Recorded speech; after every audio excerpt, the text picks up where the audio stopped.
So dear participants, good morning and good afternoon to all of you joining us from different time zones. On behalf of the European Trading Foundation's Skills Lab network of experts, it's my great pleasure to welcome you to today's regional webinar on just and green transition in Central Asia, strengthening policy, finance and labor market skills. My name is Burulcha Suleymanova and I have the privilege of serving as the moderator for today's event. Let me briefly outline today's agenda. We will begin with opening remarks and welcome address from our colleagues at ETF, which will be then followed by two sessions. In session one, we will focus on the systems and resources needed to enable just transitions, including regional cooperation, gender mainstreaming, financing tools, and the role of academic research. In session two, we will explore strategic and institutional approach to national implementation with a particular emphasis on climate diplomacy, the next round of national determined contribution, NDC 3.0, and the engagement of youth in climate policy making. Each session will be having a part for Q&A, 15 to 20 minutes. And before we proceed, I would like to kindly remind all participants about a few housekeeping rules. First, please keep your microphone muted when not speaking, just to avoid background noise. And second, should you have any question or comments during the presentation, you are most welcome to write your questions into chat box or raise your virtual hand. And third one, the current event is being recorded for internal documentation and learning purposes. And it's now my pleasure to invite our first speaker to deliver the words of welcome, Roman Boitar from ETF. Good morning, dear participants. Welcome to you all to another edition of the Skills Lab, where we explore the future of skills and how to get there. I must first apologize. I think some of you were expecting Christiana to do this, but she cannot make it today, so you have to listen to me instead. I promise I will be short. So this is the second time that we dedicate an entire Skills Labs session to Central Asia. We've talked a lot about inclusive deployment of green skills in and beyond Europe, but Central Asia brings a distinct perspective that deserves our full attention. No country is sheltered from climate change. Everyone is affected throughout the world. But in many ways, Central Asia stands out. In many ways, it is really at the epicenter of climate impacts. The region is facing a combination of environmental, social, and economic pressures, rising temperatures, erratic rainfalls, droughts. These climate shifts are not just ecological, they threaten food systems, livelihood, and long-term stability. But Central Asia countries are not only facing these pressures, they're also working on solutions. At policy level, we see real efforts to adapt the Green Deal concept to the region's needs. Progress is not always smooth, as we all know, but there is a clear and growing commitment to sustainability. We're seeing a push for green technology and green practices in agriculture, in energy, and infrastructure. Each of these sectors demands not only investments, but also education and awareness, new skill sets for the population at large, but for workers in particular. Encouragingly, the region is making real progress in moving beyond the traditional supply-demand models of education and training, and it's adopting what we call skills ecosystems. That's a very important shift. Skills are not formed in isolation, we all know that, they are shaped and used within specific social, economic, and institutional contexts. And Central Asia is making progress to embrace this more dynamic and interconnected approach.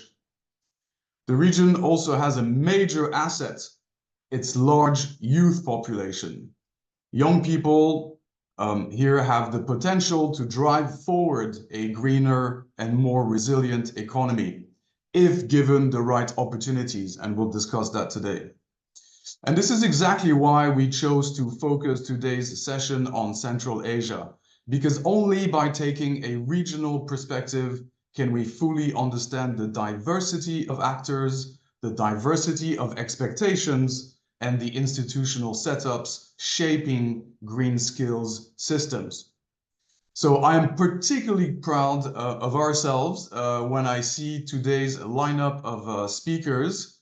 We will focus on the inclusive dimensions of skills for climate action, from policy framework, financing, gender inclusion to regional cooperation. So one more time, welcome to all. Get ready for the most cutting edge knowledge and science on how the green transition is moving forward in Central Asia. And before I pass the floor to Bengenç, let us take a family picture. So please turn on your camera and give us your best smile so that we can take a great picture for our social media before we get started.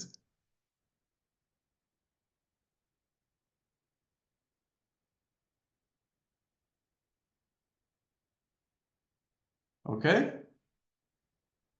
Great. Bengenç, the floor is yours. Thank you for the great warm welcome, and good morning, dear our ETF colleagues joining from Torino and from Brussels, and dear our Central Asian fellows, friends. Today is a great honor for me to chair the first panel dedicated on skills, cooperation, gender mainstreaming, and financing, and of course, research in just and green transition.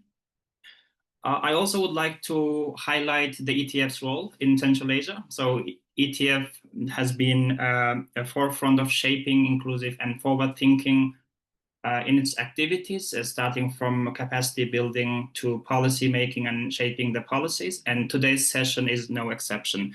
So I would like to start remind a few technical about the panel. So it will be each presentation will be up to 10 minutes. And each presentation, we will have a Q&A, but end of the session, we will also have much longer 20 minutes of Q&A session in the end. So please leave your comments, insights, and everything that you find relevant to our session. Please leave in our comments so that we can return in the end of the presentation. But also it will be nice for us to guide if you can mention the expert's name so we can directly forward your question to those related experts. Let me invite our first speaker, Dr. Caroline Milov. She is an leading manager of a Green Central Asia project in Central Asia. She has experience almost for 20 years, to be specific, since 2008. Please correct me if you right, from 2008. And she's expertise is transboundary water governance, climate resilience, and environmental policy. And she is very active even in Africa. So we are ready to hear, similarities from different regions, but mostly focusing on Central Asia and what are the skills needed for that transition. Dr. Milov, floor is yours, please. Thank you very much, Bengenç, and warm welcome from my side to everyone as well. Small correction. I have experience in the Western Balkans and in Central Asia, Africa. I'm sorry, please ask me anything about Africa. I'm not an expert at all. I think there are other colleagues here in the call who will have more knowledge about this. Could you please share my presentation? And go right to the next slide, please.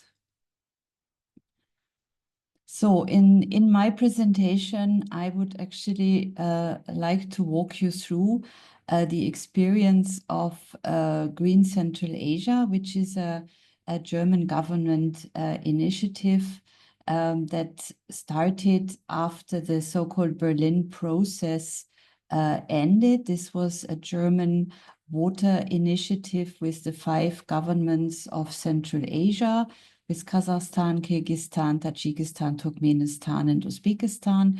And the Green Central Asia initiative broadened the field from water to actually climate and security.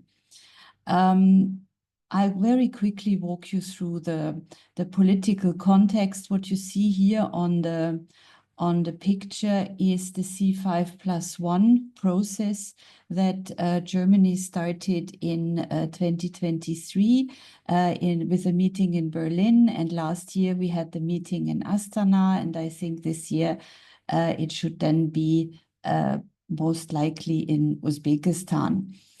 The 4 topics of cooperation were actually identified. You see here economy, energy, natural resources, regional cooperation, resilience, climate and environment, and people-to-people contacts. And we are with Green Central Asia, we are contributing to natural resources, energy, and regional cooperation and resilience, as well as climate and environment, basically the first 3 topics. Next slide, please. Green Central Asia is, as I said, an initiative of the German government, and it contributes to climate resilience and climate adaptation, as well as an eco-friendly development. Green Central Asia comprises actually everything that Germany is implementing and that Germany is financing in the green sector in Central Asia. Currently, we have a portfolio of around 255 million euros that are invested in, if you go to the next slide, please, that are invested in climate and security, invested in water, in green skills, in green economy, in climate risk management, and other related topics. You see here, the idea is not that Germany is ruling the world in Central Asia, but that we are doing this together with all involved stakeholders. So we are partnering up and we are doing all our activities, first of all, as an EU member state in the framework of the European Union, in the framework of the EU Central Asia strategy, in the framework of Council conclusions. We look at the Water Framework Directive and other pieces of legislation. Of course, Germany contributes to the implementation of the SDGs in the framework of the United Nations. We work with other development partners. I saw here a colleague from ADB. We have exchange with ADB, with the World Bank, with EBRD, EIB, but also with bilateral agencies from Switzerland, from the UK, etc. What I would like to mention is, and what is very important for Green Central Asia, is that we are very closely cooperating with science. We are looking to reach scientifically informed decisions, and we are actively fostering the dialogue between policymaking and science and research. And of course, all this is built on regional structures, national structures of our partner countries in Central Asia. Will take regional strategies, will take national strategies in legislation into consideration. Next slide, please. This here gives you just an overview of our approach, that we have a political dialogue. This political dialogue is actually where we are in particular active in Green Central Asia. We have then the different sectors we are working in. Water, I am also responsible for the climate sensitive water resources management program. And as you see here, we have different co-finances to our German commissioned programs. So most of all from the European Union. In Green Central Asia, we are organizing an EU-Turkmenistan policy dialogue on renewable energy and methane reduction in Turkmenistan. But in the water project, we also work with the European Union in the framework of the Team Europe initiative and with Switzerland. And you see also the UK FCDO is joining forces with our climate risk management program. Next slide, please. The structure, as I mentioned, we are building our activities on 3 pillars. This is the policy dialogue. In 2021, we have agreed with the 5 Central Asian countries on a regional joint action plan in which we defined our priorities and which we are now actually step by step working through.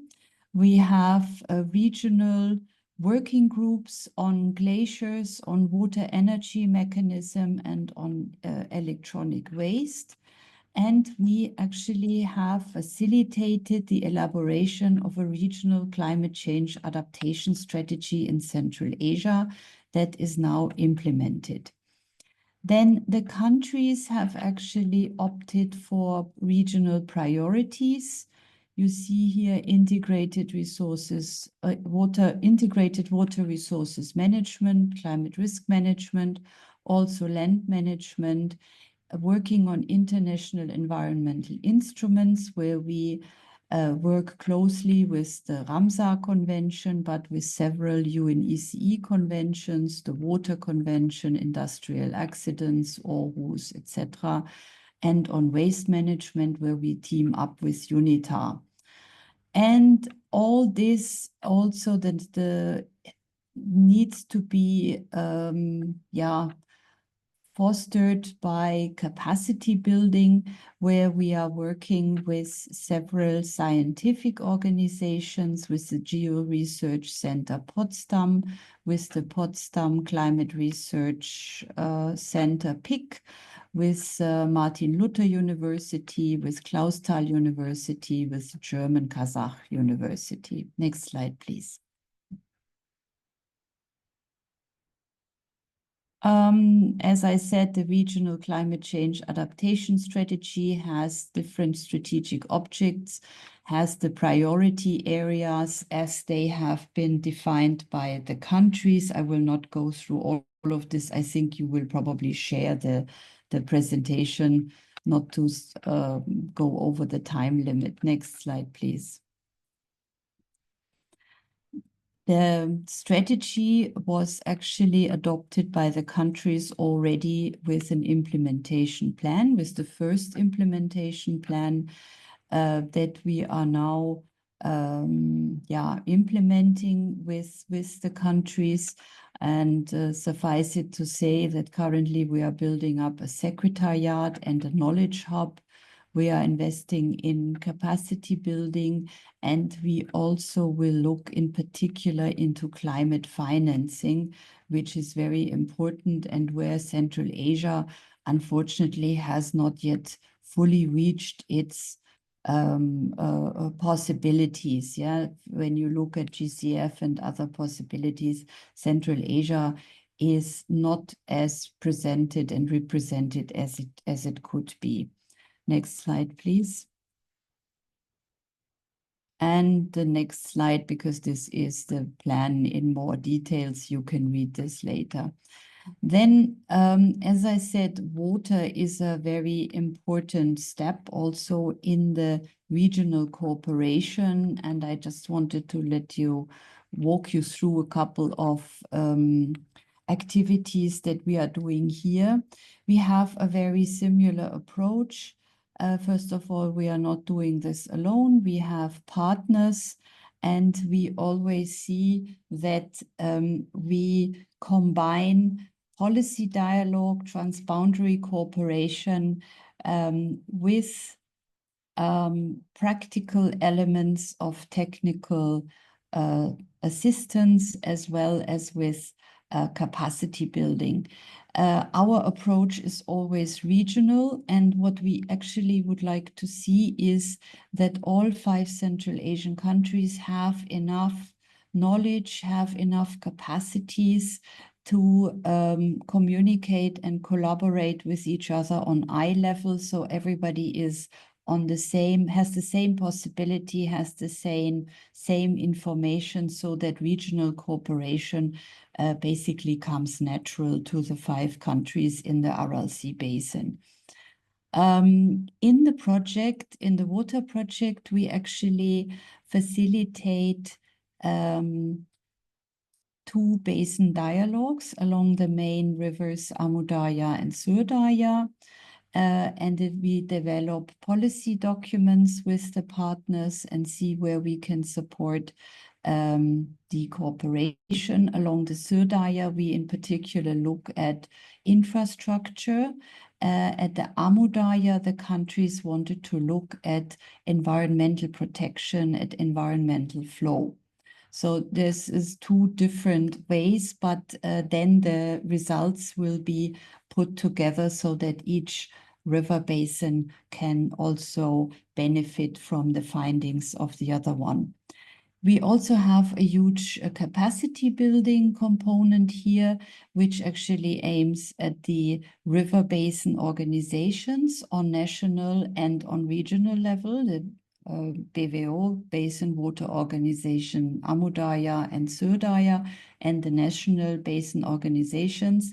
And for them, we are actually in the course of coming up with a new approach on training materials on integrated water resources management, which is actually elaborated by 11 Central Asian universities. Sorry, Dr. Milo, could you wrap up the... And 2, 1 German and 1 Swiss university. Next slide, very quickly. Let me just see what we... Yes, the main activities I have already told. Next slide, please. We have, next slide, an EU cooperation here. Suffice it to say, in water, we are completely d'accord. The EU is supporting what we are doing. Plus, we are the technical secretariat of the Team Europe initiative. Next slide, please. And I just wanted to tell you a couple of challenges that we are facing at the moment, because most of the things go well, but not everything goes well. But this is why we are here, for supporting regional cooperation. Next slide, please. And yeah. What are we doing? As I said, application of a comprehensive 2-track approach, bottom up and top down, and cooperation with other national, regional, international stakeholders. We are not doing this alone. We are looking for support, and we are very much interested in exchanging, and we are always ready to also put forward the results that we are achieving, and are ready for discussion on challenges and things that are going well. Thank you for your attention. Thank you for the presentation. It's indeed really informative, and for those who are interested in detail of the project, the materials will be shared, and of course you can learn about more in detail.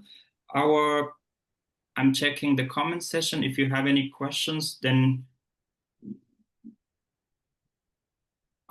so I'm moving forward with our next speaker, Zulfiya Karimova, but I think she is not here today. But On behalf of Zulfiya Karimova, we will have a presenter, Edwina Zhang from CAREP Institute, Asian Development Bank.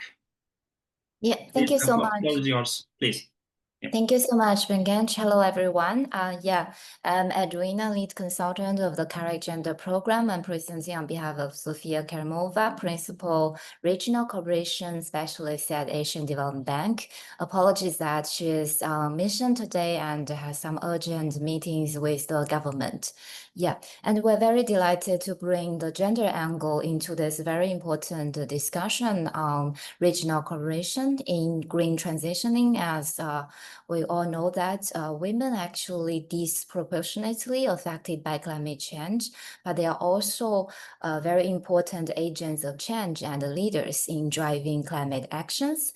So next, I'm going to introduce a few CAREC initiatives as part of the regional cooperation mechanisms on gender and green nexus under the CAREC program. So what is CAREC?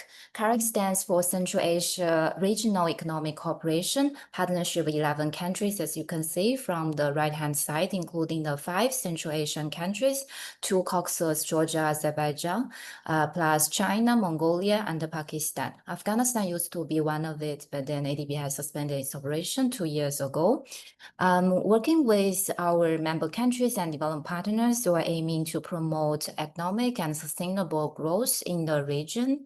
Partnership always lies in the center of our work as we are facilitating practical and results-based regional projects and policy reform to drive the sustainable economic growth in the region. And we have 6 operational clusters. Gender and climate change are actually both the cross-cutting themes, the last one, which are expected to be mainstreamed in the rest of the 5 sector-based clusters, and some are highly related to climate topics such as agriculture, water, infrastructure, trade, tourism, etc. You can find more information on CAREC website on this. And for gender specifically as a cross-cutting theme, CAREC has conducted a regional gender assessment back in 2021, and based on the results, findings, recommendations, we have developed a gender strategy 2030 as a regional approach to improve gender mainstreaming and strengthen access to different gender in economic opportunities. We're guided by the 4 main objectives, including economic development, social empowerment, regional networks and policy reform, as well as women's access to ICT. And similarly, we also have a climate vision as another cross-cutting theme. It highlights the urgency of regional climate action as cross-cutting nature, advocating for gender-responsive climate actions. We're working closely with the climate team, trying to integrate gender angles into the climate action plan, but it's still an ongoing discussion. You can see here we have 4 key areas in the climate domain. And this is also available on our website. And so those gender strategy 2030 and the climate vision are the 2 main mechanisms to work on gender and green nexus under the CAREC program. For gender specifically, we are guided by a regional gender expert group, which is an advisory and a consultative body comprised of representatives from all CAREC countries, mostly are from ministries and national committees responsible for gender efforts in the country. And some may ask, what's the main gender mainstreaming framework for green investments at ADB? So apart from CAREC, we have an internal gender categorization system, which requires our government and the private sector clients to adopt a gender action plan with certain gender targets and indicators. For example, share of women in technical and management positions in the renewable energy sector. So that's our internal mainstreaming framework. But then CAREC, as it more focused on regional cooperation, we're doing some initiatives in parallel. So that's a quick background before I go to the details. So back to RGG, it's like a consultative body, and we have annual consultation meetings with them to provide gender updates and get their feedback on the annual planning. And all these gender discussions will be reported to different levels of government meeting with our member countries, like senior official meeting, NFE meeting, and the ministerial conference, where all the Minister of Finance will join.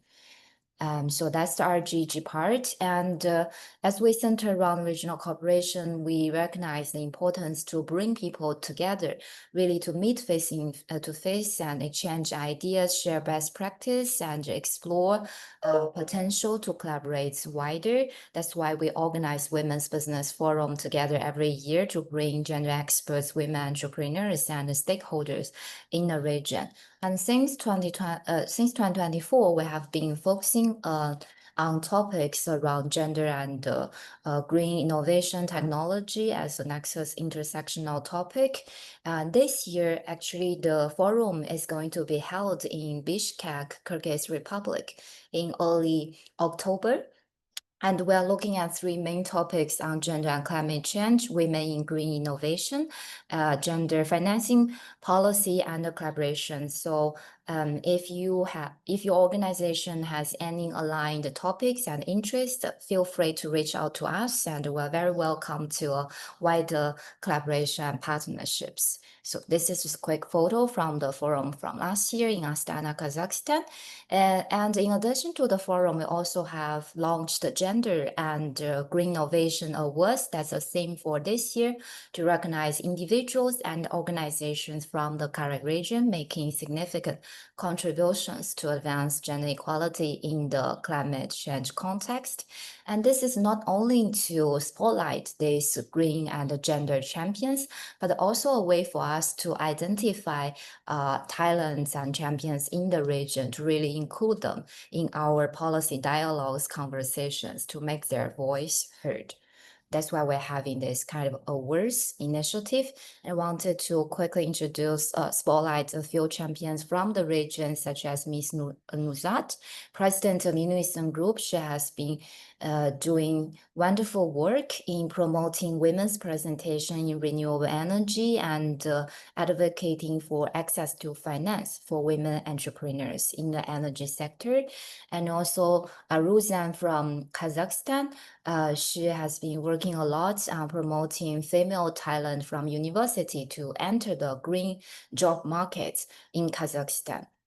And then also have the finance angle from Mongolia, which is Mongolian Sustainable Finance Association. They have a dedicated gender committee sitting on their investment chambers and promoting for gender financing and integrating genderness investing in their green bonds and other financial modalities. So that's a quick examples on the gender and green champions we have awarded in previous years, and a quick photo again from last year. So those are some in-person initiatives we've been running. In addition to that, we also created a virtual space to gather women talents in the region through this Women's Empowerment Online platform.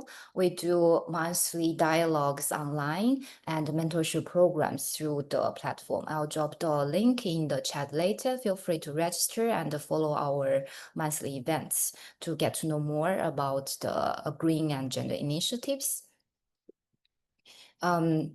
Just a few examples here. We had topics on green finance with gender lens, women in renewable energy. And that's a very quick snapshot of the gender initiatives we have. And again, our partnership is really the focus of Karachi program. And we really welcome anyone who are interested in this topic to reach out to us. Thank you. Yeah, thank you for the presentation. It's really indeed very important topic for Central Asia too, gender equality and access for workforce in Central Asia. I would like to also provide some numbers, because the women make up only 20% of global energy workforce and only just 11% of top executive in oil and gas. So it's really important for the countries like oil-based economies, like my own nation, Turkmenistan. It will be interesting to, of course, there are many materials that she has just shared. We can learn from Karachi initiative in the region as well. I would like to invite our third speaker, Dina Asgalieva. She is a senior expert at the ADB, Asian Development Bank, on energy policy.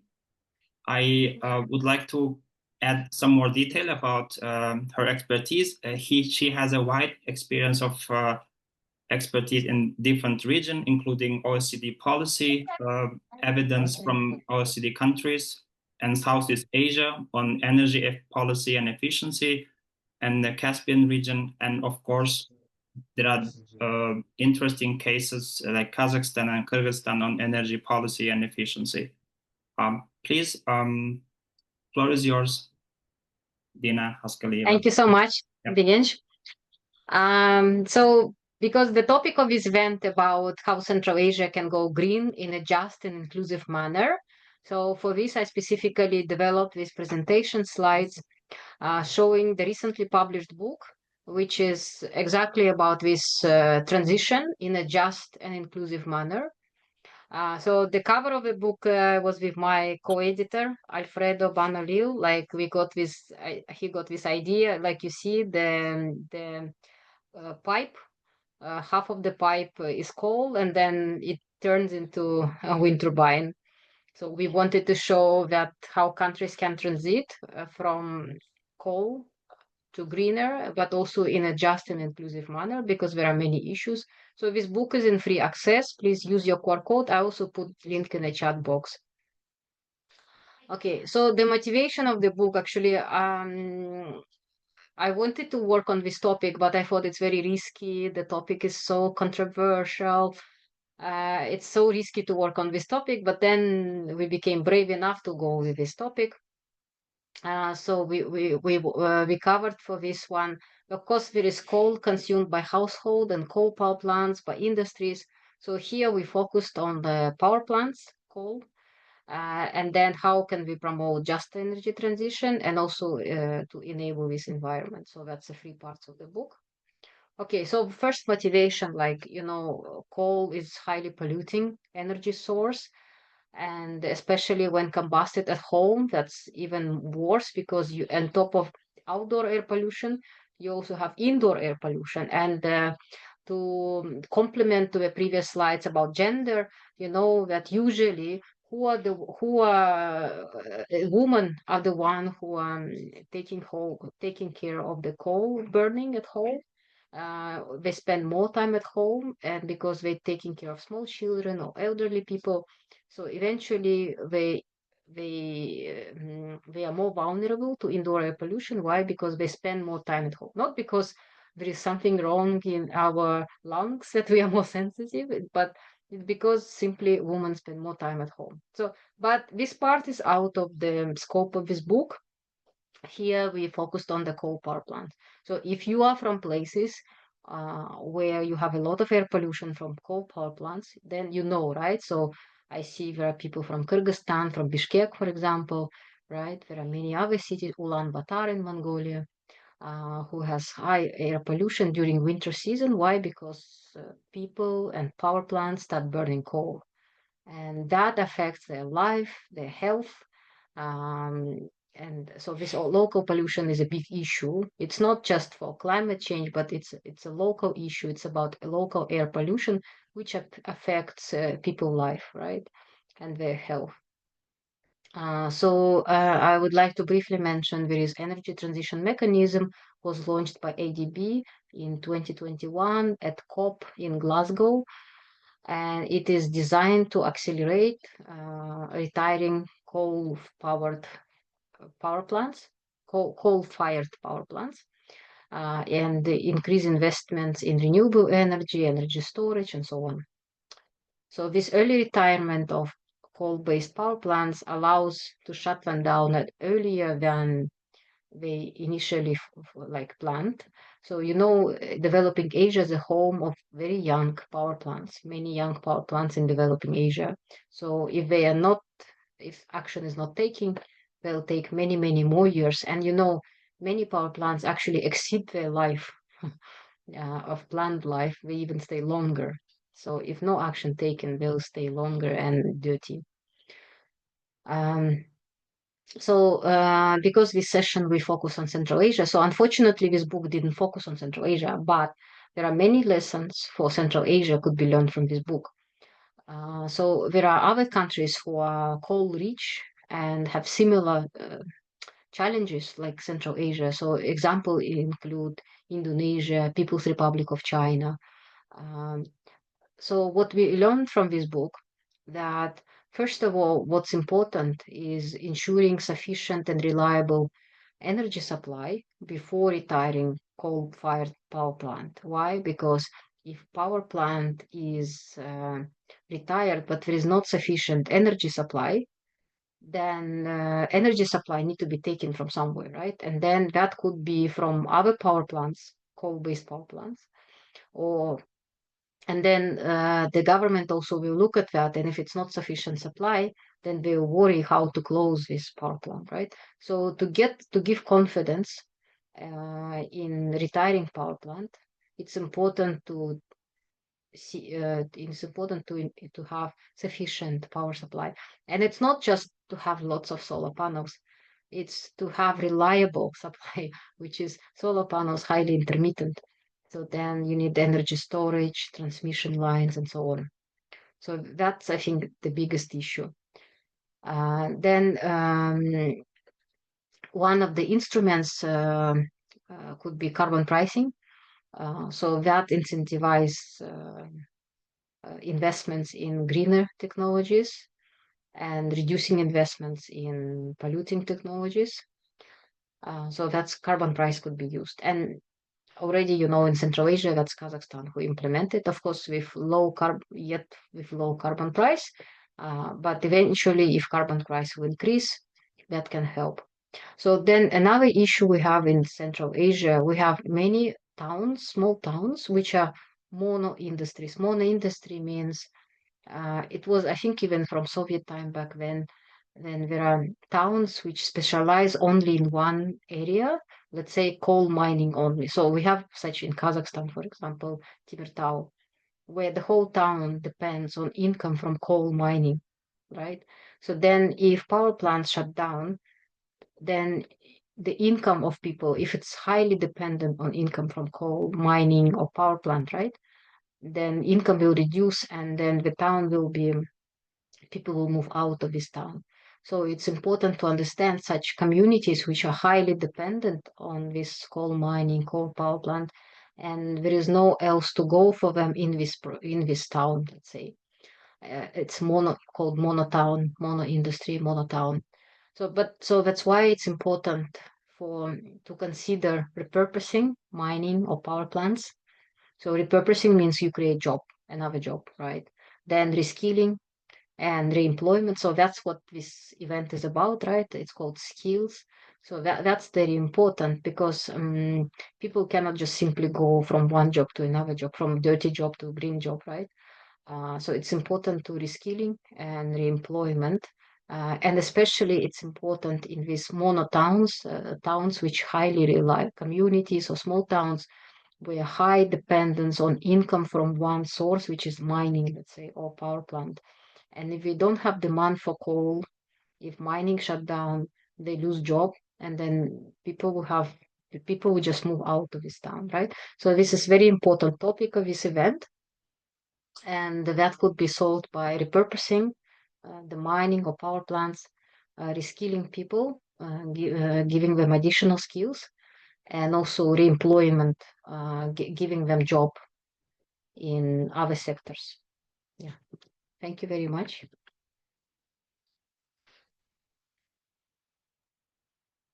Yeah, thank you for the presentation. If you have questions there is a question from the audience.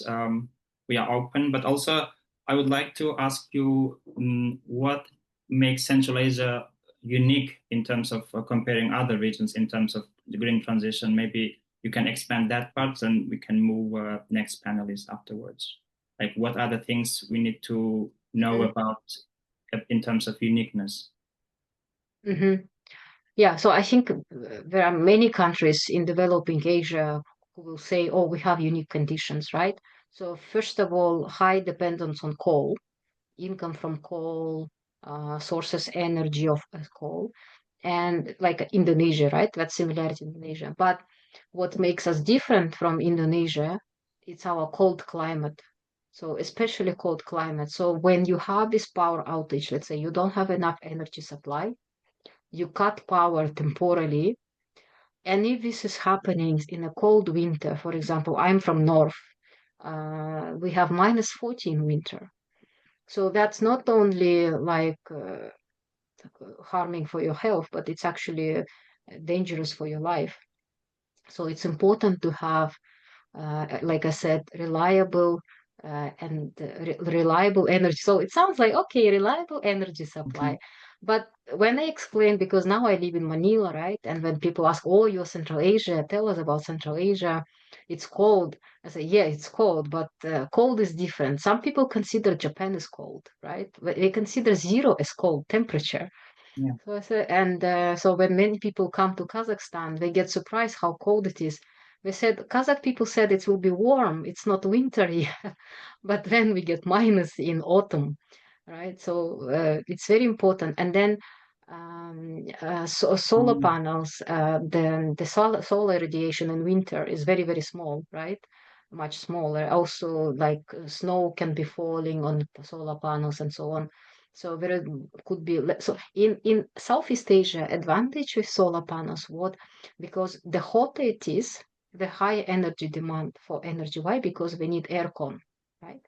But on another hand, they have solar panels which produce even more electricity, right? On hotter days because the sun is shining, solar radiation is high, you don't have clouds. So it's matching. Demand and supply perfectly matching, right? Maybe not perfectly, but matching. So in Central Asia, it's opposite. Solar radiation is the lowest in winter, but energy demand is very, very high. So it's very high to rely on solar panels, let's say, in winter, right? And solar panels, as I said, problem, wind turbines, also intermittency of wind speed changes. But you want stable and reliable energy supply, which is coal. Coal is perfectly reliable, right? Like you burn, you mow, it's hotter. May But I with ask- solar and wind, it's not like that. May I ask also, like, it's my personal question. I worry about, I mean, I want to know about why people are not shifting at the individual level. They call it dirty to clean energy. And then maybe one of the main reasons is the sustainability, like how we can maintain that energy supply in a sustainable way. That's the, can you, for example, simply those green energy sources are there, but it's not guaranteed the sustainable way of using it in a longer term in cold winter times, for example, right? Mm-hmm. So there are, of course, this is a very big question. And if you talk about households level, right? So there are many issues. First of all, it's upfront investment. If you want to change heating in your house, right? So as I said, in Southeast Asia, I give example, you change cooking. It's not that hard. You change one, let's say you have cooking stove, gas, and then to electricity, right? It's not that hard. It's not such a big cost. But in Central Asia, we have heating system, which is super expensive. So in order to switch, let's say, to gas, you have to pay thousands of dollars now upfront, right? And now, so you might think, okay, I can continue pay for coal, buy coal monthly, if you don't have access to finance to borrow, let's say, and so on. So for change, you need to borrow, right? You need access to finance. That's one thing. It's a lump sum, big lump sum amount for household, which we need to invest in a house to change it. That's I think, key barrier, because it's not like, oh, let's some calculations, right? Heating cost this many dollars, but solar panels will be this much dollars per kilowatt hour. But it's advanced payment, right? Which not everyone has access to finance to borrow. So I think that's one of the barriers. Another one, if you talk about gender, so I studied also the choice of fuel in gender. Often the women who are the one responsible for heating and cooking, they spend time at home. But often the household head is a man, right? So if there is mismatch, this household decision maker is a household decision maker is male, but the person who is taking care of heating, cooking is female, right? Then it's harder for women to convince to invest in a house, to change heating system and so on. So that could be, but if woman is empowered, if she can convince, she has money, she has bank account, like if she has some empowerment, then it's more likely that she'll switch to cleaner because she's the one who carries the burden and get benefits from switching to cleaner, for example. She can go to get job, employment. Dr. Dina, we have also, sorry for interrupt, we have two more questions from Dr. Caroline and Asia. Please. Actually, it's not a question. I just wanted to add that what makes Central Asia unique in the energy sector is actually that it's so diverse. I mean, Dina was dwelling now very much on coal, but coal is something that is Kazakhstan and Kyrgyzstan. I'm living in Uzbekistan and coal doesn't play a big role. It's gas. In Turkmenistan, I'm working in Turkmenistan. It's all about gas. I think that is the unique thing, and it's also unique that Central Asia has a very big potential for green energy, and at the moment is just in its children's shoes and starting walking on this. But that's also because the energy grid needs to be improved. It's an old energy grid, and we have Turkmenistan, for example, is out of the grid. They need to reintegrate again from the Soviet times, and the energy grid needs to be made fit for the green energy. And solar energy, the main problem is not the sun intensity. The main problem is the storage. The better the storage capacities are developed, the more we can use all over the world green energy.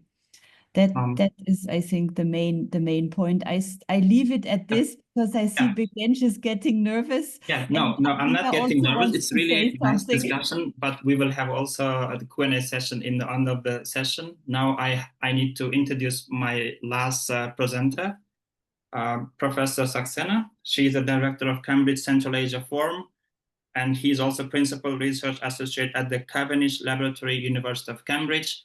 Please, floor is yours. And he will be talking about why research and multidisciplinary research is important in just and green transition. Thank you, Begench. And as you said, this is a fantastic discussion already started, and you never know. I always want to respond to our previous speakers rather than give my talk, but hopefully I'll address some of the points during this discussion. I just wanted to add perhaps two further CV points that I currently am also on the Scientific Advisory Board of COP29, and much of what I'll share now would be something that we shared there. And also for our CAREC, I'm also advisory board of the CAREC Institute. So it's really bringing together many things, and I'm really delighted to be here. So to start with, I would like to confer the conceptual point, and which is what's unique about Central Asia that you asked is something I wanted to say in the first place, that from a development perspective, which is, I think, our main theme, overarching theme here anyway, is that as academics teaching and researching the region, we need to think about development models and what are our analytical tools at our disposal. So vast majority of the global development literature, thinking, teaching, and practice comes from looking at the world, whether it's my home country of India, whether it's Africa, whether it's Southeast Asia or Americas, that you're building from scratch. You need to do something that didn't exist, and you need to go in and try to build and develop.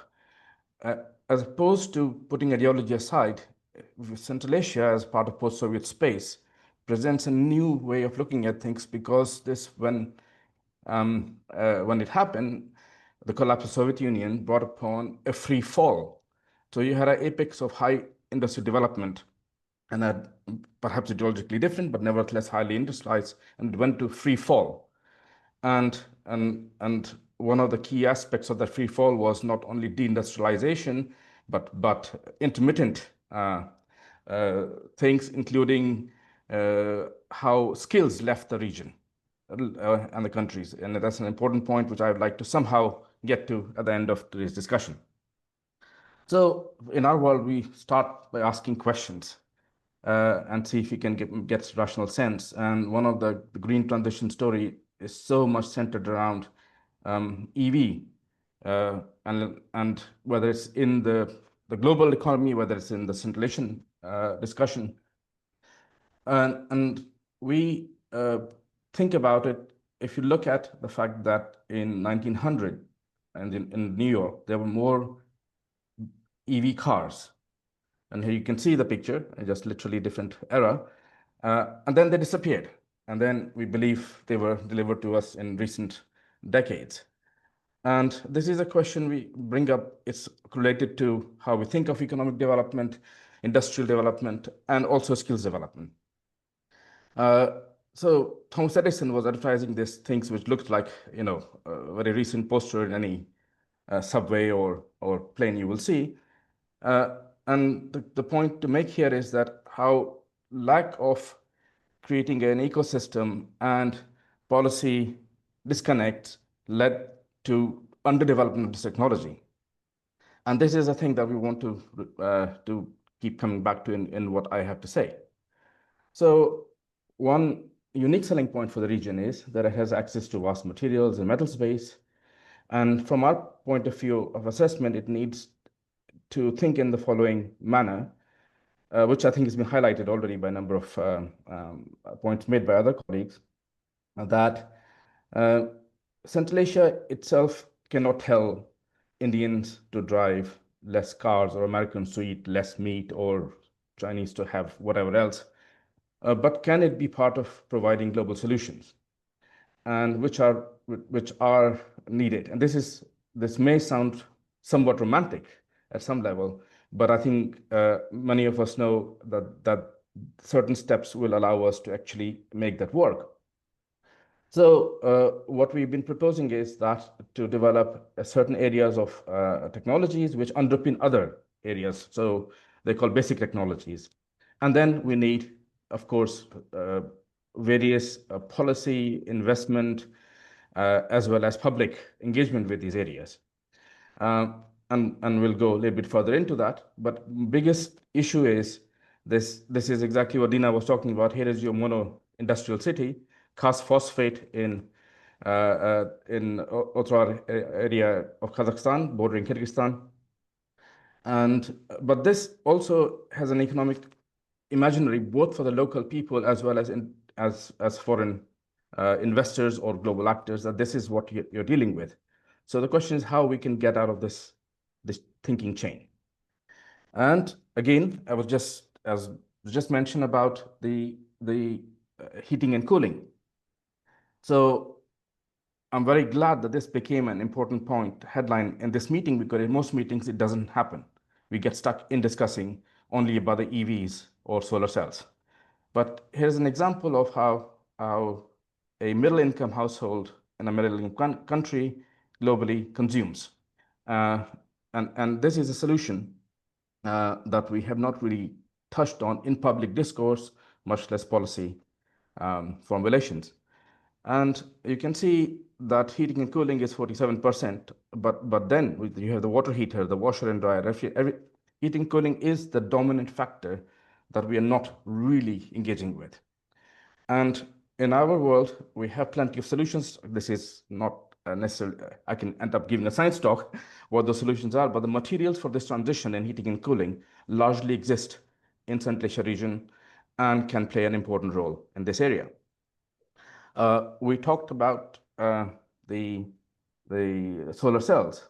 We imagine always these silicon solar cells with coming from a particular steel and glass, infrastructure. But the region has a vast amount of, we just discussed, oil and gas. And refining and oil and gas produces another thing called plastic, which is a bad thing for environment. However, it's a bad thing environment if you think of it in the way or use it the way you do it now. If it's to be married with other resources or like rare earth and transition metals, it gives you solar cells, plastic solar cells, which is same technology as OLED TVs that you see. And they are flexible, they're light. They don't rely on the same calculation of intensity of solar incidents. They don't rely on large infrastructure of glass and steel. They have different things. These were discovered here, actually where I'm sitting in Cambridge, more than 40 years ago. But here, we don't have the resources to scale these things. And again, I can go further into discussion on that in a minute. So this is just to scare you for a second, if you're not a scientist. So these are, when we say what are the technologies from Central Asia which can bring potentially solutions for the global world, and we have looked at them in quite detail. And again, this slide, this is just literally to highlight that we're not talking in air. We have worked out what that could be. And as was just rightly being described by both the previous speakers about the energy thing, we really need to think about energy in a holistic way. We need energy generation, transmission, storage, and usage. They all have to be equally efficient. If you have a leak in one of these boxes, you're basically wasting time, mostly. But we have ways of how to address these things. Materials are there, ideas are there. So while Western technology giants have identified the potential, initial risk has been taken, but they don't have the means to go forward because of raw materials and human capability. And then there is other question which was being addressed a minute ago, if you're China or Korea or Germany for that matter, you're invested in classical technologies. You cannot just shut down the things as was being explained earlier. You need to find how to transition and how to create a rational way of shifting. But for Central Asia, fortunately, actually doesn't have to do this for the discussion. You're not invested in those things. You can start immediately, right? So that's the message, right? So and it's a cooperative mechanism. Many of the tools I saw and heard this morning can be deployed to take up some of these ideas. So from this dystopian picture, what we need to do, what we are trying to do, I think that's the topic today as well, is to create centers for advanced research in the region where we can start to get people on. And I want to dwell a little bit on this point. So this is actually in Tashkent. This is something we built, or rather they built and we helped to develop. Then we also do these interdisciplinary workshops where we bring this public discourse, but the main function of the program that I run in Cambridge is not about building expertise on Central Asia, is to get the best minds in any discipline to take interest in Central Asia and work with Central Asians. And we do that through these workshops. Just last few words to say that I want to kind of enforce this particular point, which is often lost in discussion of economics and politics, is that how can we have an algebra of green and sustainable development in the region? And this is one way of looking at it, and I wanted to simply reinforce this particular issue, that how when we're developing skills, we're developing a next generation of a skills gap mitigation, we need to think in this way. Science, culture, and music is the key way how any education system works in its holistic manner. But then it goes to engineering, which is application of science, and then you have technology innovation. The problem of me putting it in this way is that very often from economic thinking, market thinking, and political thinking, people want to start a technology and innovation part without having a sustainable supply from the first 2 points of this equation. And that also is easier to, at one side, it creates a new skills base and a sustainable skills base. I'll give you a number very quickly if I move to next slide. So if you take, say here in Cambridge, in this physics department, 40% of our graduates end up in financial market jobs or other engineering consulting jobs. So this is a huge problem in Central Asia now, there are very few people studying sciences and engineering. Everybody does an economics degree. Even if you're good at science and math, you're forced into that way. So this is why I'm dwelling on this particular point. And this is essential. So here are some numbers you can see. The first is the alarming thing, that how things from 2013 to 2030, where the shift is. It's also one side, Central Asia is not in this pie chart. On the other hand, this growth is adjacent to Central Asia. It needs to become part of it. And I think CAREC is a very good example for that. ADB, these are things where we can start to engage and bring Central Asia more into this story. And I'm going to say something slightly controversial to finish that. One of the problems that we see is like literally shooting yourself in the head, that how the Anglo-American education system where I'm sitting is seen as apex in the world. But what it does is it is unable to produce both enough and good enough people for its own economies. So it in large scale attracts people from what are labeled as third or second rate by ranking systems and other things. But yet they supply all the major skills need in the global economy. The problem now is that Eurasia and Central Asia specifically, when it's remodeling its education system, it needs to be very careful about what it implements. Rather, it needs to look at its strength in its own neighborhood, which is supplying global capital in terms of human capital, I meant to say. So these are things I want to throw in the mix. And to finish, I'd like to say the new science, technologies, and geographies and cultures is where we need to look at, both in terms of interconnectivity. It's really, really important to understand and get into the mindset of the decision makers and planners. The spin-offs not only come from direct pursuit of technology, but from curiosity-driven science. It also gives you the labor, and it is cheaper in many ways and sustainable. I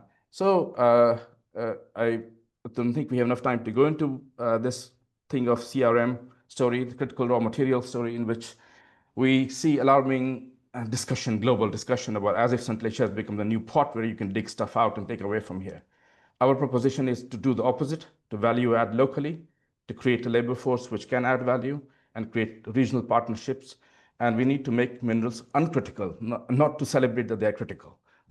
And this is the key thing, because nothing remains critical in materials world for more than a few years. Lithium is already tanked. So I'll finish off by just leaving you this picture of how we think in science world about materials and minerals. And we would say the cost, energy cost, and the fact that Central Asia, how it inverts from being landlocked to land-linked, what is relevant for its neighborhood is important. I would stop here. Thank you. Yeah, thank you for the presentation. Now it's end of the first session, of course. Before we get comments and the feedback from our audience, I would like to ask one question from you, Professor. So you mentioned that the technical field is less represented in transition, and it's also covers Central Asia. So I'm sure that there are people joining today from technical fields, from universities, from Central Asia. So what would be your suggestion or starting point for them to join in green transition? And the second part is how they can engage with your studies, your institute in University of Cambridge. Yeah. Thank you for that. So the issue is both social and academic one, that how scientific subjects or our colleagues who are doing this are struggling.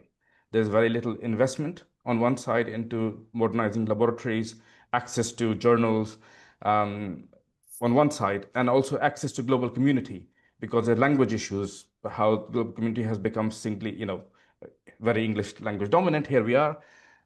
So people from different generations are able to do or feel relevant to what they can do for the next generation. So often leads to very interesting silos.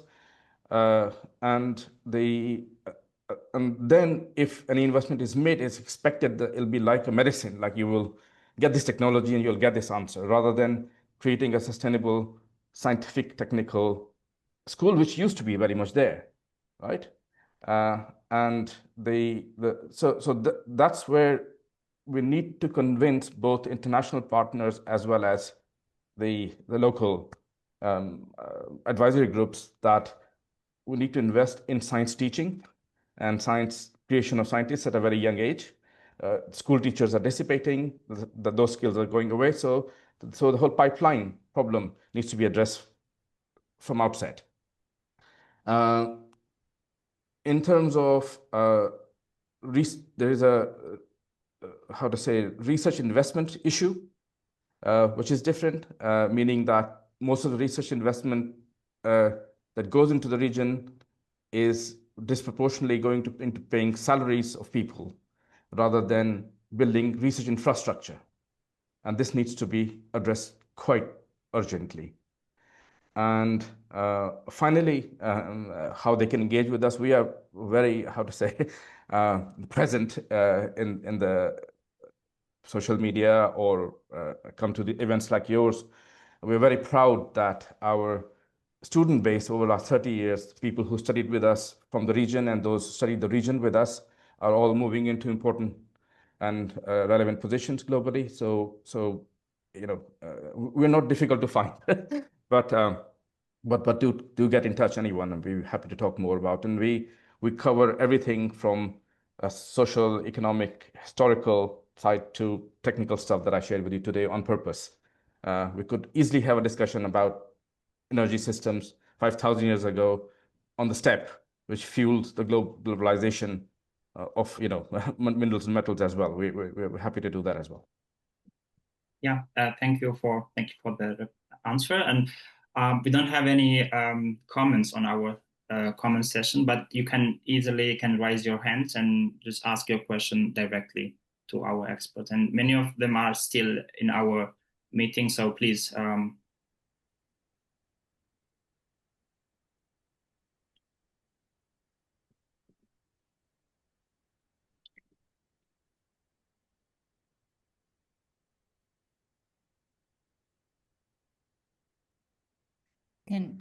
Can I comment now, or you want to go to the next presentation? Actually, I have a question for you, Dr. Caroline. So you mentioned about one of your interview tells that there is no water issue in Central Asia, but there is a water governance issues in Central Asia kind of thing. So it's also closely related to skills, the awareness among the people or the governmental level. So maybe your comment is really relevant to our webinar today. Yeah, because when you look at Central Asia as such, Central Asia doesn't have a water scarcity problem. Central Asia has a water management problem. The water as such would be enough. And especially now, I mean, this year is going to be Malavodje, not enough water. But the alarming point is that we have a huge glacier melt in Central Asia. 30% of the glaciers in Central Asia are already gone. And if we are continuing like this in this speed, by 2045, 2050, we have hardly any glaciers left. The big majority will be gone, which means that the water flow at the moment is more than usual because there is more water melting and coming down the mountains. But at a certain moment, this will cease. And we need to now look into better water management and better water efficiency. 90% of all the water in Central Asia goes into irrigated agriculture. And 60%, there's up to 60% loss of water because the irrigation canals are not lined with concrete. They are not underground, they're not in pipelines. It's furrow irrigation, it's not drip irrigation, sprinklers, more modern ways of irrigating. And the time is running, and to a certain extent, all 5 governments have realized this, but unfortunately not yet enough. And we have man-made problems. We have, I mean, climate change is also man-made, but then we have, for example, at the Amu Darya, the Kosh Tepe Canal that the Taliban are building. This will cost Uzbekistan and Turkmenistan up to 30% of water in the Amu Darya. And this is a huge, it's going to really make the issue even bigger than it is now. And I mean, I wanted to add here to Professor Saxena. I like your approach of cross-disciplinary and cross-sectoral approach. I'm a historian and political scientist myself. And I have to say, when you look at archaeological sites like Merv in Turkmenistan, which is absolutely fascinating place, and you see how the water distribution system, the irrigation canal system, the Karez system in Turkmenistan underground, how these Sardoba cupolas in the south of Uzbekistan were preserving water, fresh water, in a cool state, how the architecture was built to cool everything. We have a lot to learn from the ancestors in Central Asia. And we have to learn what I was missing in one of your slides on the energy. You had everything, only the energy efficiency was missing. Yeah, cooling and warming buildings takes most energy. That would not be necessary if we would come to energy efficiency in building. If partly in Central Asia would come back to old ways of building, because this was more energy and efficient than this betonka they are building now. I totally We agree. need to learn from these things. I totally agree, and I just to jump in to simply say that yes, we in fact I had to shorten my slide. So there is a whole idea about, again, the two things, you know, the history, what we can learn from, but we have to be confident about our history, not to think it's backwards and old. That's part of the education. And the second thing is what's pushed onto you. So how whole of Central Asia, especially Uzbekistan, Turkmenistan, doesn't matter where, the whole Aluka Bond era of fifth, where all the buildings were clad incorrectly in aluminium and glass, which seems to be the continuous trend, while Central Asia invented the cladding, as you just described, was the most efficient in the world. So it doesn't mean that everything was solved in the past, but there are certain things which were natural outcome of where you live, and that we need to re-engage with, and science supports it. Yeah, The thank you problem is for- that the science, one sentence, that the science policy dialogue is missing. Missing, exactly. Both sectors speak a different language and they don't understand each other. But that's not only in Central Asia, that's all over the world. Yeah, we have one question from the audience, Katarina Lukacheva, but we have a very short amount of time. We only have 2 minutes of time, so we have to conclude the session. Thank you. Yeah, don't worry, I will be quick. Hello, everybody. I'm Katarina, I'm from ETF. I work with Central Asia. I work specifically with Turkmenistan. Through our flagship initiative in the region, which is called Darya. I think many of you here today heard about it. I see some familiar faces. Yes, hi, Asia. It is a project specifically targeted to skills development and in different areas of function. So my question will be skills related. It's to Dr. Miller. Because you mentioned several policy dialogue initiatives also under the umbrella of EU, such as Global Gateway, Team Europe approach, and so on. My question is, because to my extent, whenever I try to look at the initiatives, they're quite technical to me and thematically focused. My question would be, to what extent the skills element and the fact that there is a big importance of integration of the skills into these financial frameworks comes up with the discussions, in the policy discussions. So that would be my question. Thank you. Thank you. Yes, the skills actually come up every time. And as Begenj said, I'm quite a long time in the region. And I remember when I started working here in 2008, and with each of the government partners I spoke and I offered capacity building, I heard, we don't need capacity building, give us technical equipment and everything is good. And now this has changed. This has changed very much in Central Asia. So in all the countries, I hear now technical assistance alone is not good enough. We need the skills. That message has been completely understood in all 5 countries, I would say, and they are a big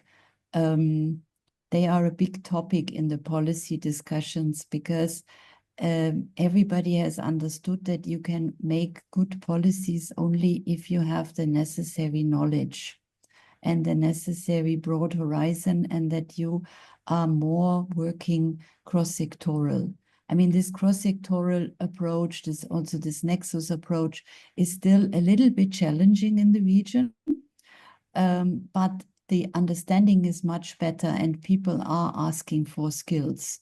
And for example, Germany has been asked to support skills, and we will start a green skills program in Central Asia, in 3 countries, in Kyrgyzstan, Tajikistan, and Uzbekistan, because the demand is there. So yes, it plays a role, and I hope it was clear in my short presentation. It's always an integral part of everything we do. We always combine policy, dialogue, cross-border cooperation with capacity building, with introducing skills and with technical assistance. And this is, I think, a good combination to get the interest of your counterparts, because then you have the stick and the carrot. You know, the policy dialogue is a bit of a tedious exercise. Acquiring skills is what people are more and more interested in, and the hard component is quite sexy. You know, when you have a new measuring device or a new laboratory at a university, what we are also doing, then this also has then sustainability, because as it was quite rightly mentioned, it's the young generation, it's the students who have to have the possibility to acquire more skills. Yeah, Thank you thanks very much. for, because of the time constraint, we have to conclude our first session. So thanks everyone for my speakers today, each of you, and also active participants. Now it's time to move our second session. Dear Asiya, Turaniyazova. Yeah, thank you. Good afternoon, dear organizers, participants, and distinguished experts. Thank you, the experts. Thank you so much for so insightful presentations and for your work for sustainable development in our region. Thank you, Begenj, for moderating the session. And the topic of today's webinar is extremely relevant for me as a resident of the Sovereign Republic of Karakalpakstan in Uzbekistan. I was born and live here in the RLC region, a zone of ecological disaster, and I can testify to what was happening to see right before the eyes of my generation. This tragedy happened due to the Soviet Union's thoughtless, scientifically unfounded expansionist water policy, which had no regard for sustainable development. And as a representative of the populations suffering from the negative impact of the RLC crisis, I believe that green transition should become a lifestyle and lifelong learning for all generations. Then we will have a generation ready to jump in the green economy, already prepared. The individual initiatives to combat climate change should grow into holistic approaches of universities and government to develop green skills and the young generation for the sustainable development of the region. Let me introduce the next session, which I will be moderating, and I invite you all to actively discuss the issues raised by experts. This session is called Policy Commitments and Inclusive Climate Action in Central Asia, and it explores strategic and institutional approaches to climate diplomacy and national level implementation. Presentations will cover Central Asia's participation in global climate negotiations, United Nations Framework Convention on Climate Change expert from Kyrgyzstan, integrating just transition principles into NDC, nationally determined contribution preparation from UNDP Kyrgyzstan, and engaging youth through national climate policy implementation from UNEP consultant from Kyrgyzstan. And the session begins with a presentation called Central Asia on the Global Stage, Policy Diplomacy and COP Engagement by our distinguished expert, Dastan Abdulkhayev from Kyrgyzstan. Dastan, the floor is yours.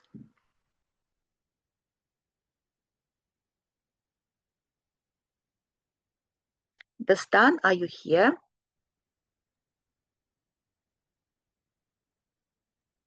I think you're muted, Dastan.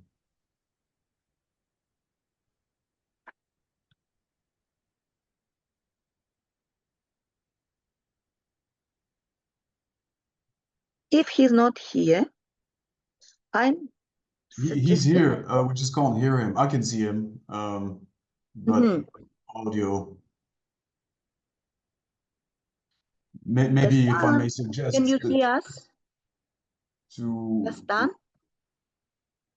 Is he here? Yeah, he is. He is. One option would be to have the next speaker start while Dastan fixes the audio issue. Maybe that way we. Maybe he has some problems, technical problems with his microphone. Well, the next presentation is called Strengthening Central Asia's Climate Commitments, a Just Transition Approach to NDC, National Determined Contribution, by Anna Arkhangelskaya, energy economist from UNDP Kyrgyzstan. Anna, the floor is yours. Thank you very much. Good afternoon, dear colleagues. Thank you for inviting me to this important discussion. Very happy to be here with you. Today I will speak about how a just transition approach can support Central Asia's and especially Kyrgyzstan's efforts to strengthen climate commitments through NDC 3.0. Next slide, please. At first, I wanted to briefly remind what is just transition. So just transition means managing climate action in a way that is fair, inclusive, and people-centered. It turns climate action into a catalyst for low carbon and climate resilient development, minimizing risks and creating socio-economic benefits. Next slide, please, Borucha. I will try to be brief.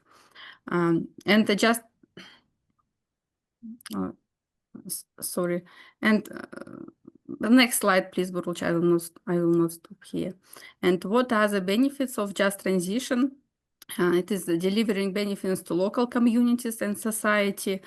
It means efforts to minimize negative impacts and capitalize on positive impacts of climate action can benefit communities, especially vulnerable groups.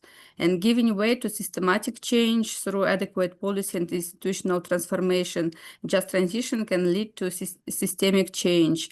And also increasing social buy-in towards further climate action. Coupled with adequate communication, just transition is crucial to gaining social buy-in from the population who may have negative perceptions of climate action due to potential negative impacts, both perceived and real, and also attracting finance. Elaborating just transition frameworks can increase the confidence in multilateral and private investors seeking for just transition alignment in their climate investments. Next slide, please, Burulcha. And how is just transition linked with NDC? So just transition can offer immense opportunities and mitigate the social drawbacks of transitioning if implemented effectively. And aligning NDCs with just transition principles can ensure a cohesive approach. The appropriate policies are a key factor guided by adequate assessment and planning.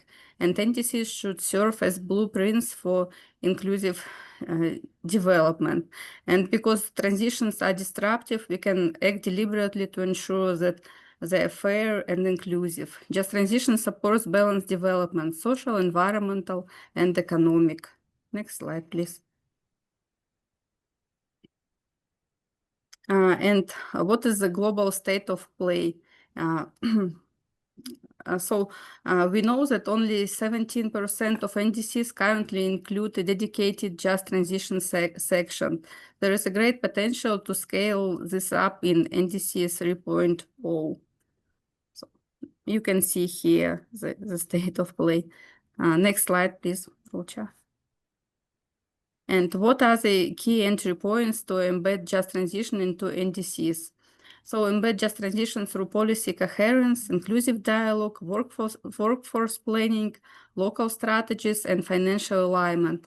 These are practical, high-impact steps.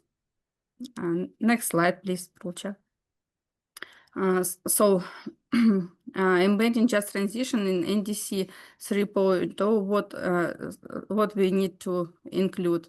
It is policy coherence, align climate, labor, education, and social policies, ensure interministerial coordination. Also inclusive dialogue by engaging workers, youth, women, and private sector in NDC design and implementation. Also, of course, skills and workforce planning, by anticipating green jobs, modernizing TVET and qualifications for low carbon sectors, also territorial and sectoral planning, including support vulnerable regions and tailoring transition plans to local and sectoral needs. And last but not least, financing mechanisms by mobilizing climate, social, and skills financing for just transition priorities. Next slide, please. Yes, and here I wanted to show financial solutions for just transition that can be implemented in Central Asia. Of course, it is a public finance instrument, including budget reforms, carbon pricing revenues, subsidy relocation, and sovereign green or just transition bonds. And also private finance instruments are very important, including sustainability-linked loan bonds, just transition bonds, equity and venture finance, and microfinance. And the last is a blended finance instrument, including social impact bonds, guarantees and risk sharing, climate and environmental funds, and PPPs. Next slide, please. And I also wanted to share just transition framework. It's our experience here. So last year we have conducted just transition readiness assessment in 3 sectors: energy, transport, and agriculture. And we are currently, so just transition is now a guiding principle in Kyrgyzstan's NDC 3.0, especially for vulnerable regions. And so we rely on the results of our last year's just transition readiness assessment to incorporate this framework into NDC 3.0. And I think this month we will share the just transition readiness assessment for in the UNDP website for you to be familiar with. Next slide, please. And what are the key recommendations for NDC 3.0 teams? First, we understood that conducting just transition readiness assessment is very important, and we have already been approached by Kazakhstan colleagues, and they have already launched also just transition readiness assessment. And also we saw that not so many countries included a dedicated chapter or annex on just transition in NDC 3.0, and now we are working on that. We decided to include dedicated just transition chapter into our next NDC, and also including quantified targets for jobs, skills, and vulnerable groups. And also use NDC 3.0 as platform to unlock blended finance for inclusive climate action. So we have decided to prepare also an annex to NDC with preparation of projects to unlock blended finance for Kyrgyzstan, and also involving ETF and national skills councils in scenario planning and sectoral roadmaps. So Central Asia can lead by showing how ambition, inclusion, and innovation go hand in hand. And I invite you to turn NDC 3.0 into an engine for green and decent work with no one left behind. Thank you very much. Thank you, Anna, for respecting time limit. And thank you for sharing with us a definition of just transition and approaches and solutions for just the transition in our region. Dastan Abulkhayev, are you ready to start your presentation? Yes, thank you very much. I'm ready. Can you hear me? The floor is yours. Yes, we can hear you. Thank you very much. So thank you very much for the kind early introduction. And then, of course, it's my huge honor to present Climate Finance Center, which is under the Cabinet of Ministers, currently the dedicated institution in Kyrgyzstan, which is responsible for preparation and advancing, as well as coordinating climate finance project, which is coming from different sources, including Green Climate Fund, Adaptation Fund, and then other climate-related institutions, as well as, of course, from private sector as well. So next slide, please. At the beginning, I wanted to just briefly to go through basic information on climate policy and related to NDC, and then move to more detail in COP participation from Kyrgyzstan side. We can go to next slide. It's about UNFCCC, we all know. And then Kyrgyzstan, of course, already mentioned, as all the other countries updated its NDC in 2021. Next slide, please. And those NDCs are containing quite ambitious goal for Kyrgyzstan. You can see one of goals is, of course, to reduce GHG emission by 44% by 2030. Next slide, please. And then currently Kyrgyzstan now under the process of adopting GCF country program for 2024-2027. This is another milestone or strategic document on climate finance. Next slide, please. And you can see that that process was quite holistic, starting from consultations, having a long list project, and ultimately end up with short list project. Next slide, please. And then ultimately we now under the process of adopting GCF country program, which will contain several national projects as well as a couple of regional projects as well for Central Asian countries. Next slide. So of course, another important area is accreditation. Currently, Kyrgyzstan has that ARIS accredited, and then Eldik Bank under the review by the GCF for the accreditation process. Next slide. And then now we will turn to more or less which kind of key factors for effective climate finance and investment overall in Kyrgyzstan. I think it's quite applicable for Central Asian countries.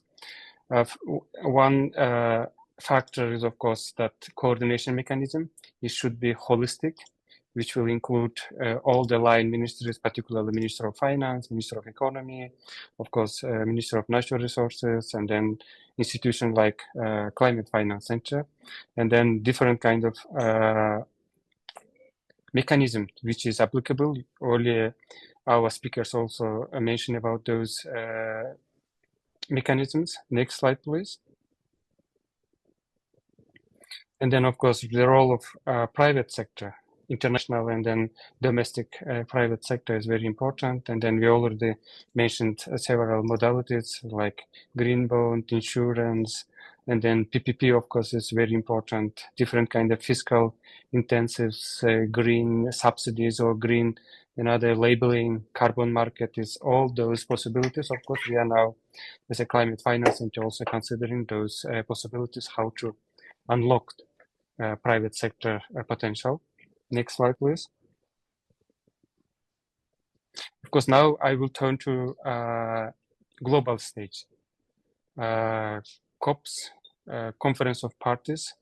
So Kyrgyzstan particularly starts to be actively involved in this process since 2021, because in late 2019, Kyrgyzstan ratified Paris Agreement. And then, of course, COVID happened. And then all after COVID period, we start to actively engage. Next slide, please. And one of the example of Central Asian cooperation is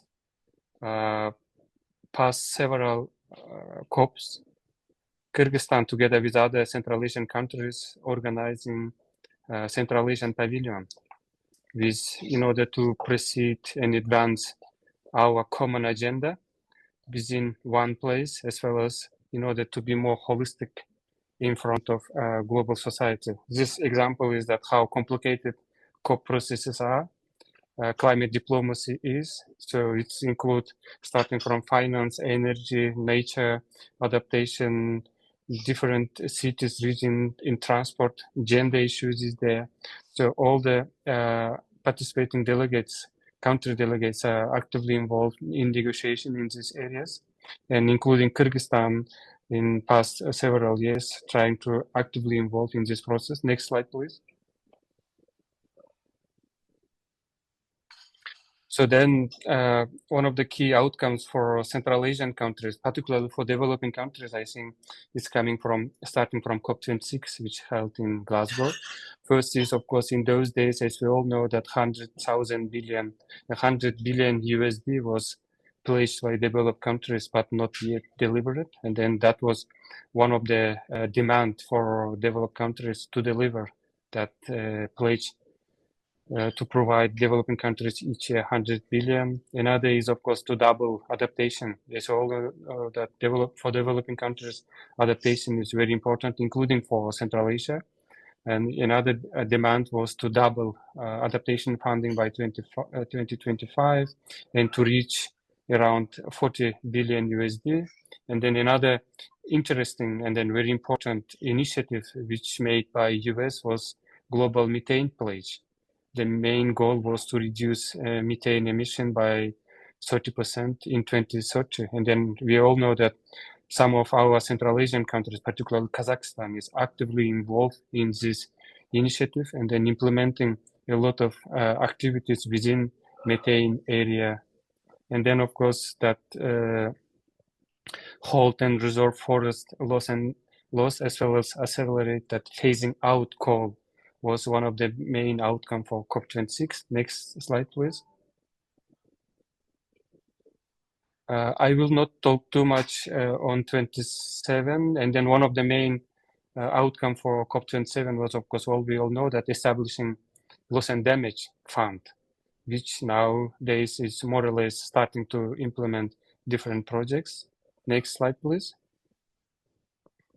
I wanted to concentrate on COP28 because during COP28, Kyrgyzstan achieved quite a good milestone in terms of advancing our own national agenda, which is related to mountain. And then, of course, mountain agenda was included to the global stocktake in COP28, and it was mentioned in para 181 in final document, as well as that document was mentioned and called for SAPSTA chair to convene an expert dialogue on mountain and climate change in upcoming SAPSTA session in Bonn.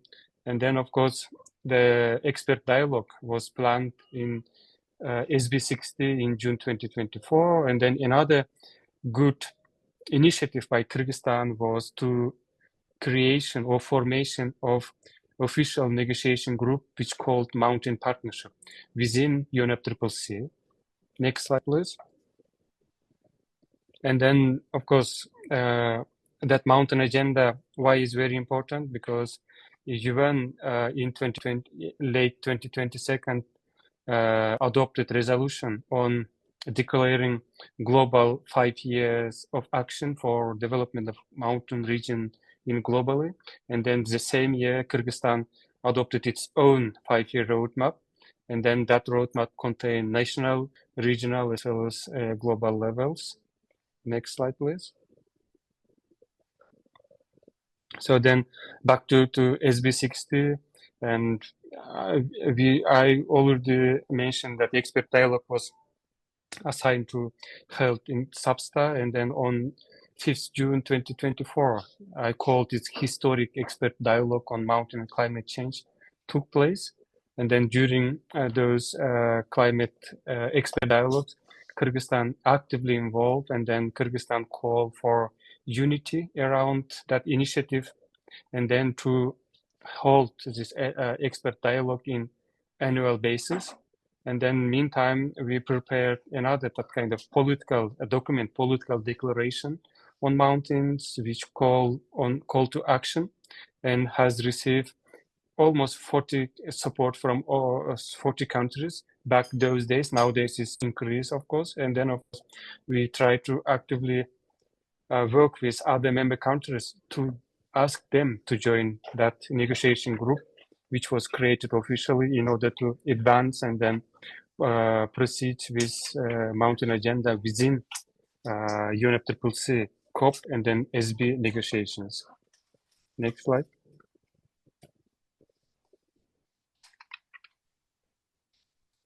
Next slide, please. Previous one.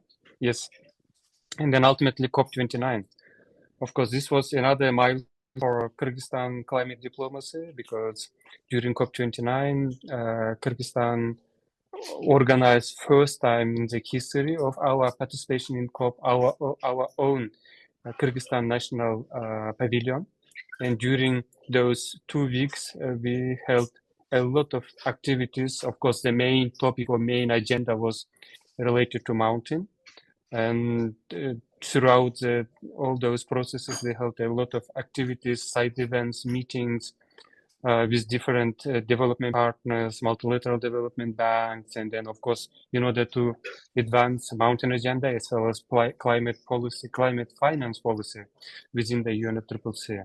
And another milestone was that first time we organized high-level dialogue on mountain and climate change, which was attended with several presidents, including President of Kyrgyzstan attended that high-level political dialogue as well. And then we promoted another political declaration on climate change, mountain and glaciers. And ultimately, of course, we officially start to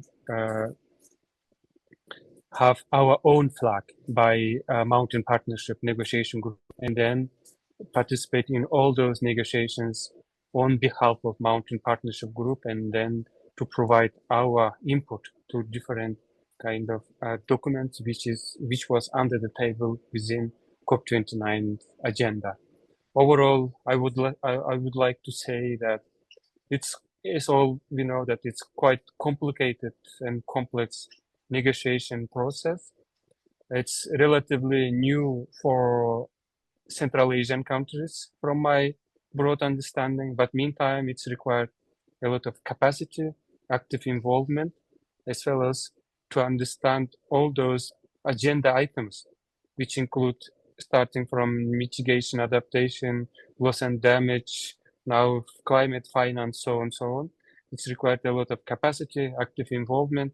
And of course, when we have our one voice as a Central Asian countries, it would be much better and then, of course, much appealing to the global society in order to advance our national and regional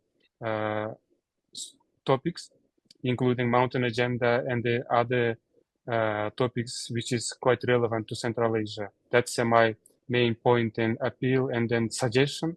As active participants of these past 4 COPs, I can say that it's getting now better and better, each from one COP to another, that involvement, active participation from Central Asian countries, that is good, but still a lot of room to improvement.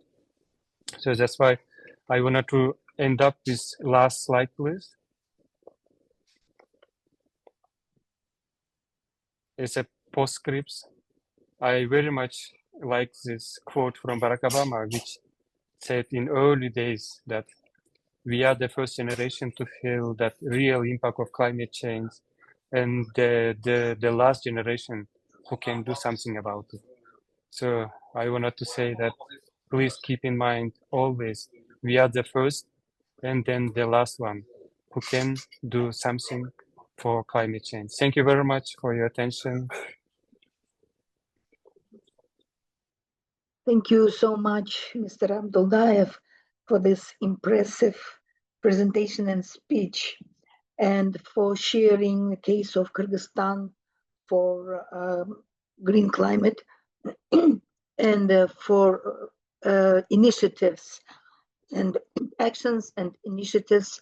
And we hope that other Central Asian countries will join to call to actions initiated by Kyrgyzstan, hopefully. Dear participants, who have any questions to experts? Yep, I have a quick point, if I may. Welcome. Yes. Thank you, Dastan. Very, very impressive. I just wanted to underscore your idea, I mean, rather your point that Central Asia as a collective is a very important voice. And I would just to add to that, that how Azerbaijan hosting it as a regional country, post-Soviet country, is also a very important step, because it changed the mechanism on one side by how institutions work together, and understanding from each side about this region and the other parts of the world was a very big step in this one than in the previous ones. And I would say it has a very public impact as well, when the material around the COP29, which was produced in Turkic languages and in Russian, was never available ever before in history.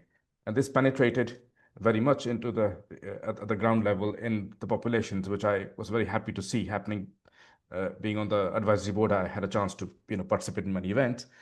So that I think is a very, very important thing. I had a quick question for you, maybe now or you can answer later. In the discussions, very often and rightly, the private sector, the word private sector is there.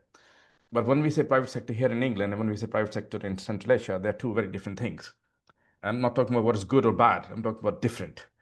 And so the mechanism through which private sector can participate in institutional frameworks in these kind of negotiations needs to be looked at very specifically. And I just wondered that have you experienced this? Have you given any thought, or is any work on that? I don't know of any. Thank you. So indeed, I already mentioned, as well as of course all other speakers also, that how important the role of private sector overall to the confront of climate change, particularly when it comes to climate finance. And then in terms of involvement on COP negotiation, at least based on my own experience, for example, during COP29, quite a good number of representatives from private sector attended in different sessions. One example is nowadays the banking sector, financial sector, quite actively involved in this process as well. And I already mentioned in my presentation, one of the banks, it's state-owned bank, but still this is operate like a normal financial institution. That financial institution, Eldik Bank, was nominated to be accredited by GCF.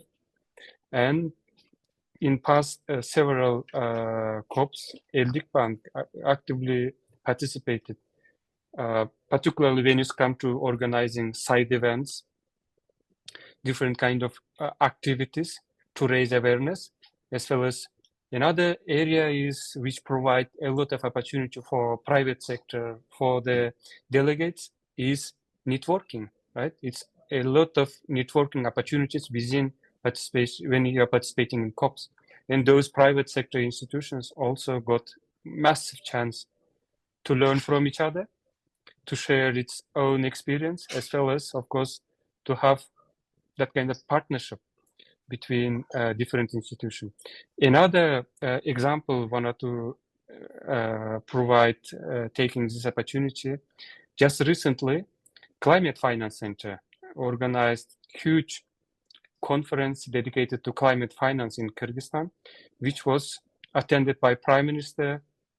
And then during that conference, the Climate Finance Center director, or on behalf of Climate Finance Center, we signed several memorandum of understanding with private sector institutions, with development banks, in order to have our common agenda. How can we support each other in order to unlock private sector potential? And based on it, currently, climate finance. Just briefly, I'm finishing. Climate Finance Center establishing Climate Finance Training Center, and that training center will provide a lot of opportunity for private sector, particularly, to learn and then to unlock its own potential. Thank you very much. Excuse me for interrupting such an active discussion, but we should move on. And we have the next presentation called Climate Action Through National Policy Implementation and Youth Engagement by our distinguished expert from Kazakhstan, consultant of UNEP Climate and Clean Air Coalition, Amina Akhmedjanova. Amina, the floor is yours. Yeah. Good afternoon, everyone. Let me share my screen.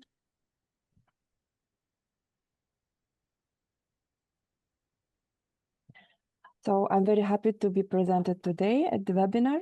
My name is Amina Akhmedjanova. I'm the Country Engagement and Outreach Consultant at the Climate and Clean Air Coalition. We are a United Nations Environment Program convened initiative. And today I was asked to present on climate actions through national policy implementation and youth engagement. So first of all, let me share some information about our organization. As I said, we are a UNEP convened convened initiative, and we are a partnership of 203 governments, international organizations, and NGOs. We unite science, policy, and innovation with action on super pollutants. At CCIC, we offer our partner and non-partner countries comprehensive support system that includes technical assistance, capacity building, and funding for actionable projects.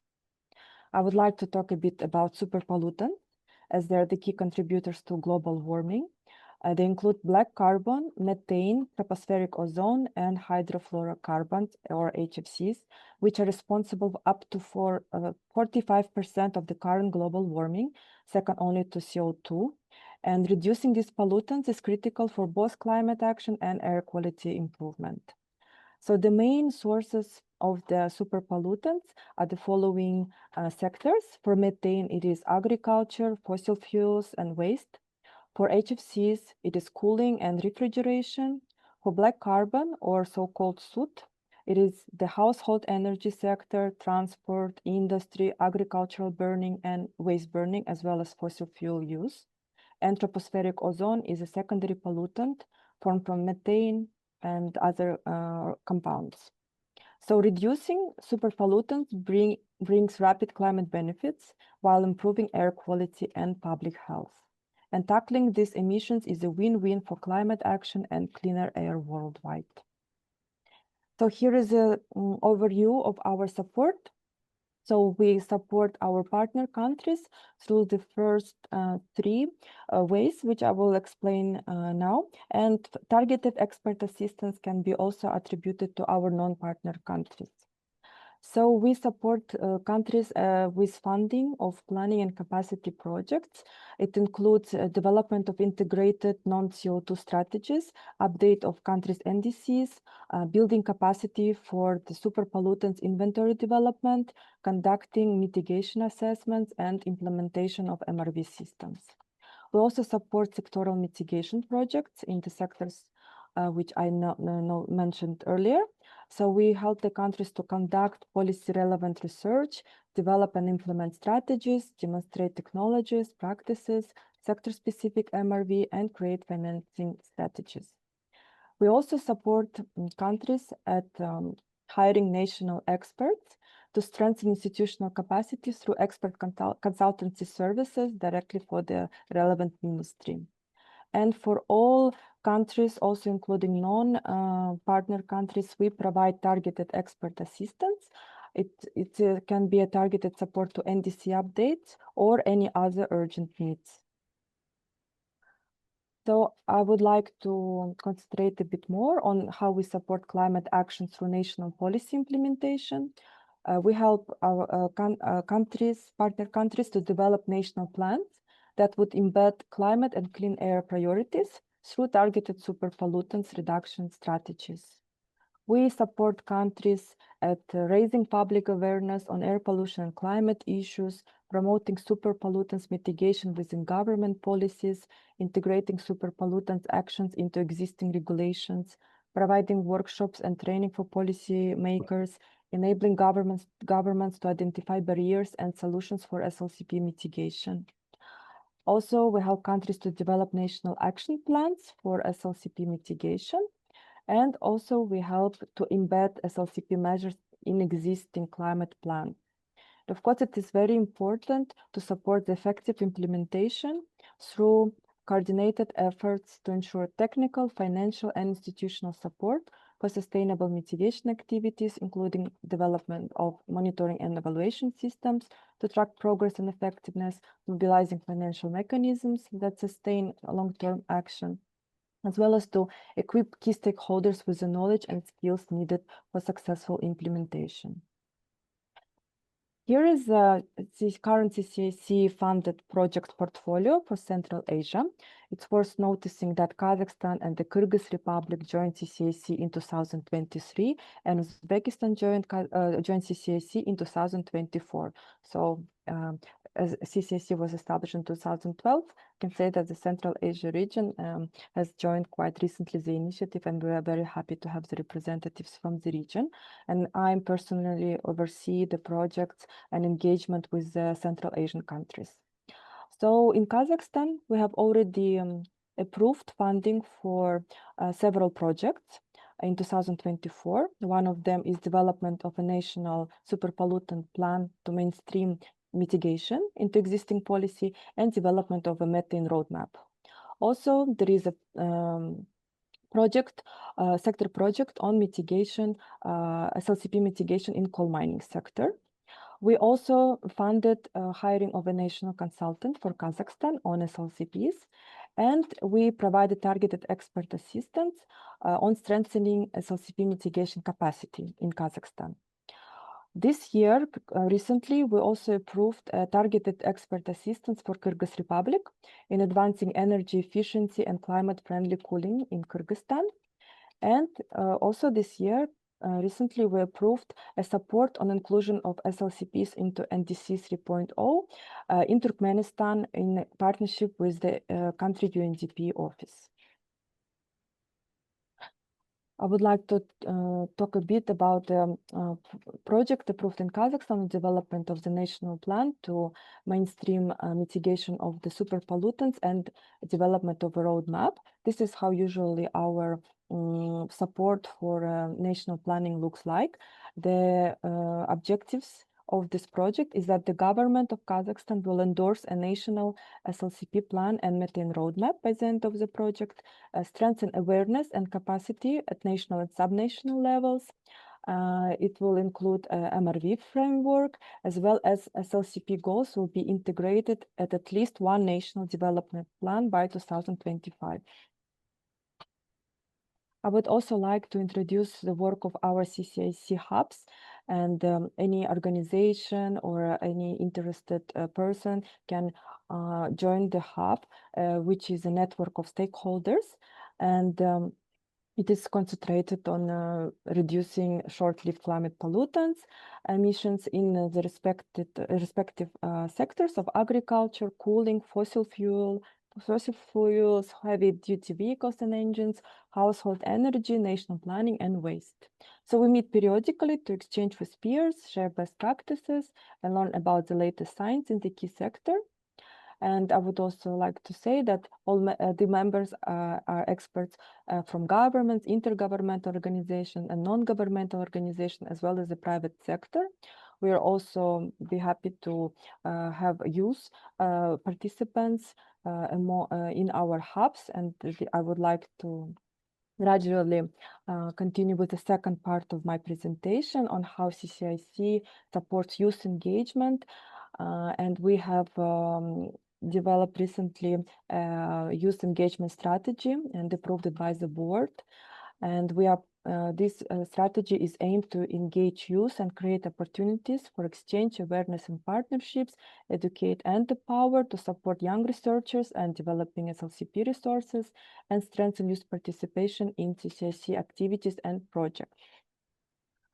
We have held a first webinar on youth action for climate and clean air in 2024. And the key takeaways were that first, engage youth in air quality action.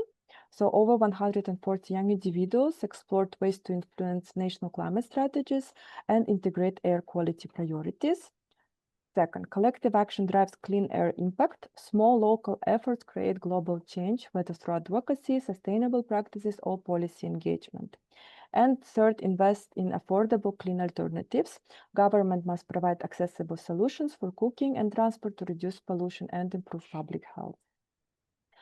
Here are the examples of the two projects in Africa which include youth leadership in climate action. So we had co-implementer and implementer of a project. So first project was on implementing agroecology and circular economy in Africa. Our co-implementer for the project was Youth Initiative for Land in Africa. And the second project was on developing Rwanda's SLCP plan and methane roadmap, and implementing partner was the African Institute for Mathematical Sciences. I would also like to take this opportunity to showcase Children and Youth Major Group. It is a globally recognized youth platform to address climate change, biodiversity loss, and pollution. It is an official youth engagement mechanism of UNEP, and it's also possible to join it as an organization or as an individual. So thank you for your attention. Here is my email, which can be used for reaching me out for some questions or potential collaboration. Thank you. Thank you so much, Amina, for the detailed presentation on climate action and the youth engagement in Kazakhstan and worldwide. Dear participants, we must close our webinar because it's time. So, dear Burul Chair, Romain, do you have time for questions, comments? Yes, Asiya, maybe we can answer the questions that are in the chat box. And then we'll give the floor to Roman. Yeah. Okay, we have one question at the moment. It is to Amina. And do you find that most of these policies consider the human capital requirements and education and training needs?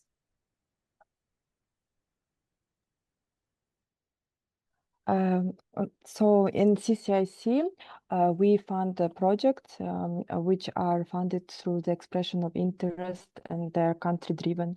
And one of the important components of the projects that we support and fund is the component of capacity building, both for the policy makers as well as for the technical expertise and MRV. So I think this is one of the key ways how we can support capacity building in the Central Asian countries, having this component as one of the major considerations when we are considering projects for funding. Thank you. don't see any more questions here. Roman, it's over to you now. Thank you very much. We've run over time. This was so interesting. We could not help ourselves. So we're going to close now before we hit 10 past. I just wanted to very briefly give at least my immediate takeaways from this before we close. And so I think we've looked through the GIZ presentation. We really emphasized the need for consideration for the diversity of actors. International cooperation is clearly one of the key dimensions of climate action. Multilateralism, a solid policy framework that is grounded in evidence, and we see that at the regional cooperation level, presumably water management is going to come out first, for at least for this region, something that's very needed and that is being addressed. And then from ADB, we understood more about the gender inclusion, that it's a societal issue, that skilling and employing women cannot be approached in a vacuum. It requires a whole of society approach, and showcasing successful women green champions is clearly one of the ways we can do that. But of course, there's many others. It's a very complex issue which cannot be resolved just through schools. With the Phasing Out Coal book, fascinating. I think a lot of us sometimes don't realize that heating and cooling is actually the #1 use of energy for most residential areas. I wanted to point out here that phasing out coal may seem like an impossible task in the context that we discussed, but I just want to share that, you know, in every situation where coal is being used, it seems impossible to get out of it. Yet there are countries that managed, and there's a lot to learn from these experiences. I'm just going to mention Belgium and Poland, because we've done a lot of work on that. Lots of very useful information can be achieved from looking at that. And then the colleague from the Cambridge University. We must promote research, development, and innovation. You know, we've known that for a long time. We don't do enough collectively. I mean, actually, this network is possibly one of the exceptions, because we do discuss exactly that. But we all need to do more to make sure that our imagination is utilized more. I mean, one of the images I like to think when I discuss this is that, you know, we did not invent the light bulb by improving candles. Sometimes we do need to be disruptive in our innovation, and clearly the green economy is where that can happen. But also we also saw that sometimes old solutions are actually very good for today's problems, and so looking at ancestral practices and knowledge can be useful for climate action. So we looked also at the NDC 3.0, of course. You know, it's the inevitable policy framework that can, you know, we cannot discuss climate action if we don't discuss NDC 3.0. The national blueprints for inclusive development. So carbon neutrality is our goal, but how we get there is through our NDCs. We all have the same goal, but the path to achieve that will be different to each context, and that's what we discuss in the NDC 3.0, and therefore the need to make sure that it captures the expectations and the needs of all stakeholders. Increasingly, international financial institutions are part of the discussions, the governments, the educators, the enterprises, this was mentioned, and many more. Each of us need to take part and engage in how we design this ND3, because it helps us understand our roles and our responsibilities. I think I will leave it there. I just wanted to finish with one trick that I use when I'm faced with these, you know, seemingly impossible problems that are just so big that you don't know where to start. It's called problem decomposition. You see the big problem, let's say coal utilization in a cold area of Central Asia, break it down into smaller problems. Because when you break big problems into smaller ones, then it's much easier to see solutions. And I know this may sound completely obvious, and you know that already, but I assure you, if you practice this daily when you discuss climate action, it's very helpful. And I want to conclude with one quote from Antonio Costa, who is the president of the EU, and he was in Samarkand in early April, and he said this, quote, "We are living in a world of disorder and fragmentation. The only viable solution for the EU and Central Asia is to build a stronger partnership to advance peace and prosperity." End of quote. And I would like to add to that peace, prosperity, and circular economy. Thank you very much for your patience, for your attention. This has been a great meeting. ETF will continue to call you up and see you all soon. Thank you very much.